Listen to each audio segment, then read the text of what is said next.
Povoamento da América do Sul.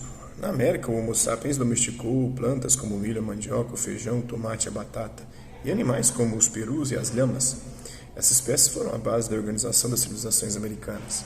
A América do Sul parece ter sido povoada primeiro em um movimento migratório pela costa oeste e depois em movimentos para o leste em direção à Amazônia e ao Planalto Central brasileiro. A variedade das populações na América do Sul, especificamente na área que viria a ser o Brasil, sempre foi enorme. Migrações e contatos intensos entre as diversas sociedades criaram quadros muito complexos. Até aproximadamente o final do século XX, muitos estudiosos consideravam que o povoamento da Amazônia teria ocorrido por meio de pequenas populações, diferentemente do que aconteceu nos Andes. Acreditava-se que os recursos disponíveis na floresta não eram suficientes para sustentar populações numerosas. Imaginava-se uma Amazônia pouco povoada, habitada principalmente por grupos dispersos de caçadores e coletores. Pesquisas mais recentes, entretanto, mostram a Amazônia densamente habitada, com populações sedentárias agricultoras e nômades caçadoras e coletoras. Há vestígios arqueológicos que indicam prática de agricultura semi-intensiva em várias áreas da região, cerca de 11 mil anos atrás, e não milhões de anos atrás, como defende a galera do Ratanabá. Sabe-se hoje que o Homo sapiens já estava presente na Amazônia há 11.500 anos e que, ao longo do tempo, produziu uma diversidade significativa de estilos culturais. A análise das variações linguísticas entre as populações evidencia as movimentações dos grupos indígenas do período pré-colombiano, como veremos a seguir. Tem pontos de flecha e outros artefatos com cerca de 10 mil anos de idade encontrados em sítios arqueológicos pré-históricos de Minas Gerais, no Paraná, no Rio Grande do Sul. O Itaú Cultural mantém um portal na internet dedicado à arqueologia brasileira. É possível consultar uma linha do tempo com dados e descobertas sobre o povoamento do território, de acordo com estudos que afirmam ter indícios de que a ocupação do Brasil tenha começado há 40 mil anos atrás. Mesmo essa teoria, que é a mais distante no tempo, não é milhões de anos atrás, como diz a galera do Ratanabá, demonstrando que ainda há muitas dúvidas sobre o assunto, a arqueologia brasileira. As famílias linguísticas e origem e dispersão dos povos indígenas.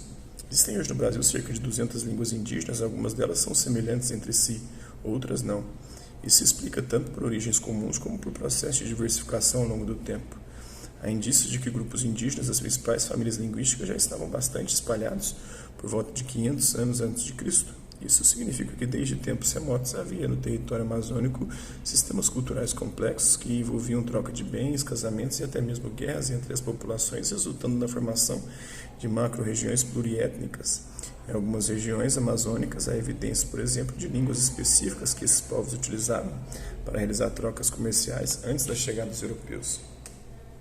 No século XVI, portanto, o cenário social era bastante complexo, com conglomerados populacionais pluriétnicos em alguns locais, principalmente ao longo dos grandes rios.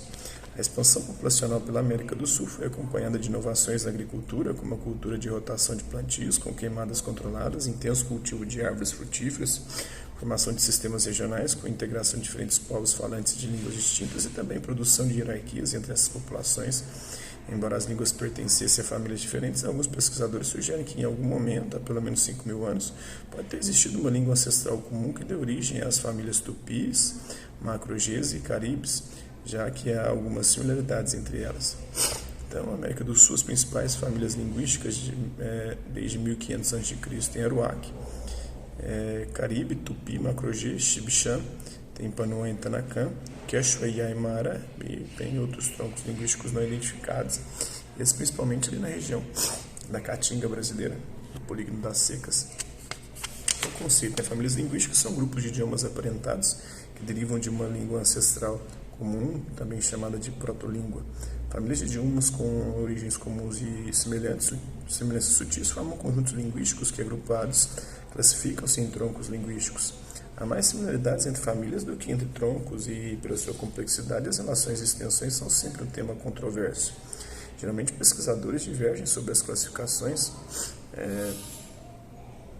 usuais, propondo outras famílias ou diferentes agrupamentos linguísticos. Isso ocorre com as línguas indígenas faladas no Brasil. O linguista Arion Rodrigues as divide em dois troncos, o Macro-G e Tupi.